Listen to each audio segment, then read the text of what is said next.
Hello everyone, welcome back to Gen Z learning with Nikita. आज मैं लेकर आई हूँ एमएमपीसी 4 का एक बहुत ही इंपॉर्टेंट वीडियो जिसमें हम डिस्कस करने वाले हैं एग्जाम के पॉइंट ऑफ व्यू से सबसे ज़्यादा रिपीटेड और इम्पॉर्टेंट क्वेश्चंस। वैसे एमएमपीसी 4 के और भी इम्पॉर्टेंट वीडियोस मैंने चैनल पर अपलोड किए हुए हैं cash flow statement and budgeting से रिलेटेड। तो एक बार आप एग्जाम से पहले प्लेलिस्ट ज़रूर चेक करें, आपको काफ़ी हेल्प मिलेगी। और हाँ, अगर आप मेरे चैनल पर नए हो तो चैनल को सब्सक्राइब करना बिल्कुल मत भूलना। चलिए फिर बिना टाइम वेस्ट किए आज का वीडियो शुरू करते हैं। सबसे पहले समझते हैं what do you understand by absorption and marginal costing, bring out the major differences among them and discuss the utility and limitations of marginal costing. देखो, सबसे पहले देखते हैं एब्जॉर्प्शन कॉस्टिंग क्या होता है। एब्जॉर्प्शन कॉस्टिंग में प्रोडक्ट की कॉस्ट में दोनों कॉस्ट इंक्लूड होती है, मींस वेरिएबल कॉस्ट भी और फिक्स्ड कॉस्ट भी। Okay, because as per absorption costing method factory की फिक्स्ड कॉस्ट भी प्रोडक्शन के लिए लग रही है, तो उन्हें भी प्रोडक्ट कॉस्ट का पार्ट होना चाहिए, राइट। सो इसलिए एब्जॉर्प्शन कॉस्टिंग दोनों कॉस्ट को कंसिडर करता है, फिक्स्ड कॉस्ट को भी एंड वेरिएबल कॉस्ट को भी।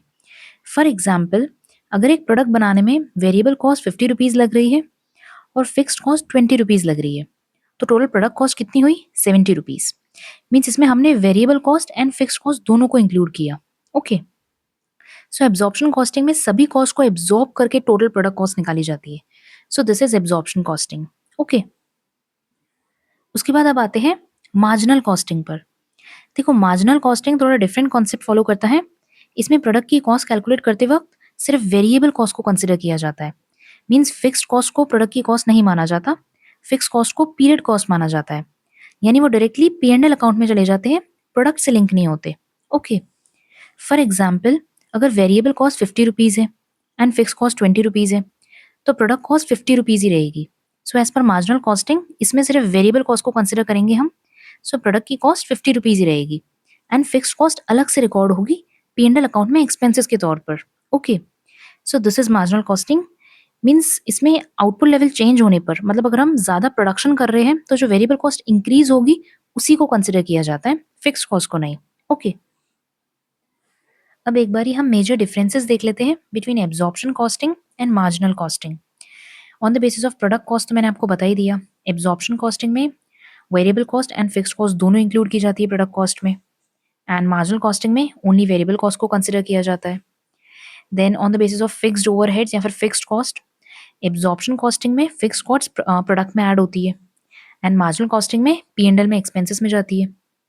ओके, उसके बाद यूज या फिर यूसेज देखें तो एब्जॉर्प्शन कॉस्टिंग में एब्जॉर्प्शन कॉस्टिंग का यूज होता है रिपोर्टिंग या टैक्स पर्पस के लिए एंड मार्जिनल कॉस्टिंग का डिसीजन मेकिंग के लिए। Okay, so easy memory trick यही है, absorption costing means it absorbs all the cost and marginal costing means only cost that changes with output, इसमें सिर्फ ये कंसिडर की जाती है। ओके, चलिए अब देखते हैं यूटिलिटीज या फिर uses of absorption costing and marginal costing, like where they are used.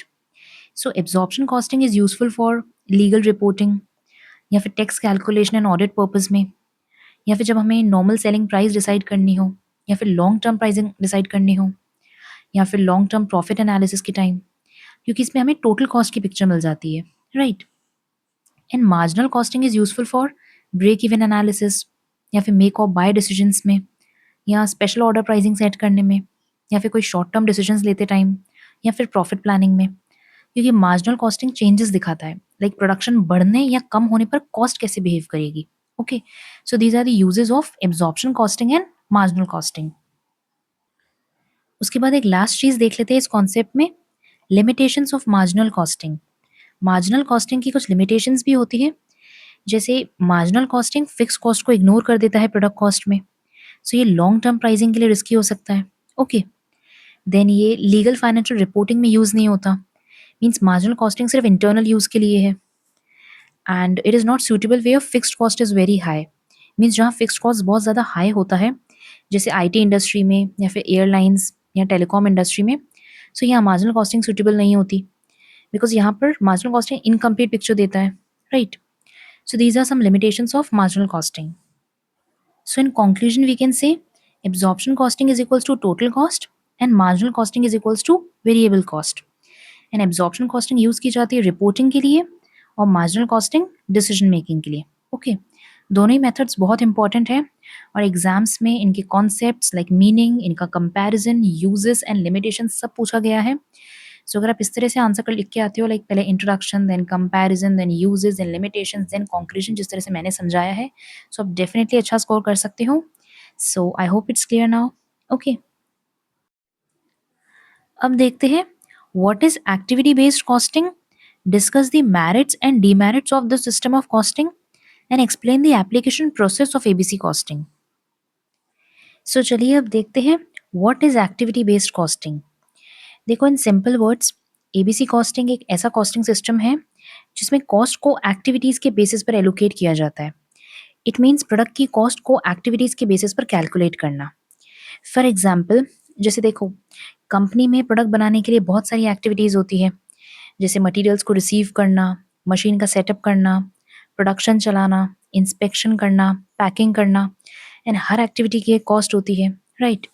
So ABC system क्या करता है, पहले ये कॉस्ट को एक्टिविटी वाइज कलेक्ट करता है और फिर जिस प्रोडक्ट को जितनी एक्टिविटी की ज़रूरत पड़ती है उतनी कॉस्ट उस प्रोडक्ट को असाइन कर देता है। इससे कॉस्ट एक्चुअल यूसेज के हिसाब से जाती है और गैस वर्क नहीं होता। ओके, और इसीलिए एबीसी कॉस्टिंग को मोर एक्यूरेट कॉस्टिंग मेथड माना जाता है, बिकॉज ये सिस्टम ट्रेडिशनल कॉस्टिंग की तरह नहीं होता, क्योंकि ये एक्चुअल एक्टिविटी यूसेज के बेसिस पर कॉस्टिंग करता है।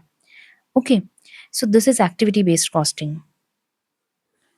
उसके बाद देखते हैं merits of activity based costing.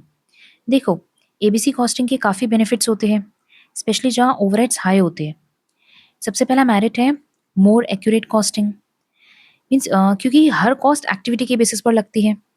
Traditional methods में कॉस्ट एक ही बेस पर डिवाइड होती है जो एक्चुअल यूसेज को नहीं दिखाता, एंड एक्टिविटी बेस्ड कॉस्टिंग में कॉस्ट एक्टिविटी के बेसिस पर जाती है, सो इससे ज़्यादा एक्यूरेट कॉस्टिंग होती है।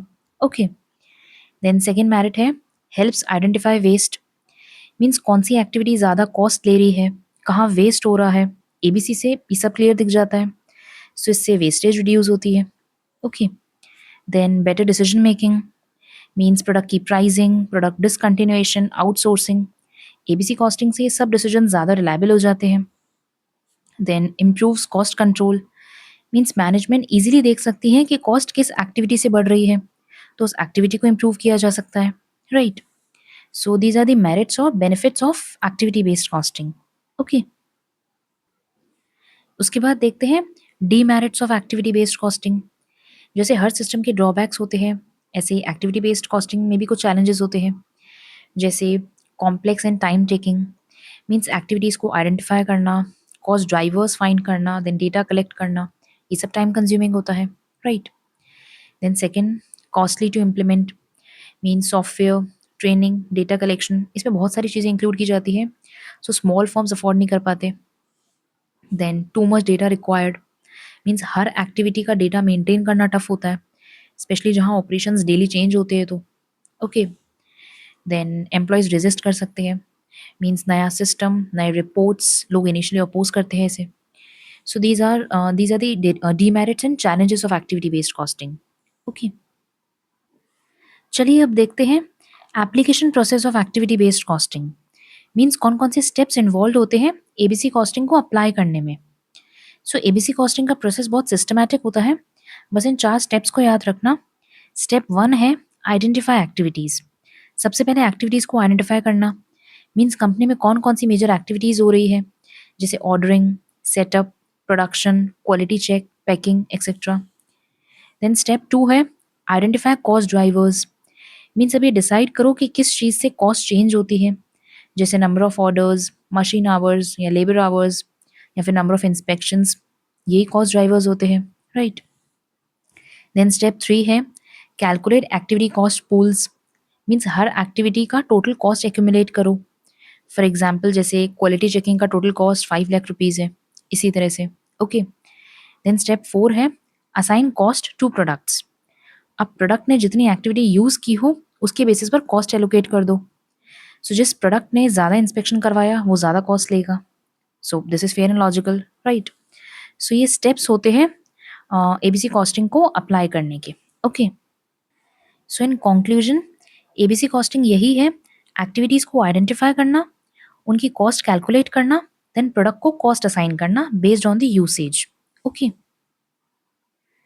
So that's it for today's session. अगर वीडियो पसंद आया हो तो लाइक ज़रूर करें और चैनल को सब्सक्राइब करना बिल्कुल मत भूलना, ताकि मैं आपके लिए ऐसे ही इंपॉर्टेंट और हेल्पफुल कंटेंट लाती रहूँ।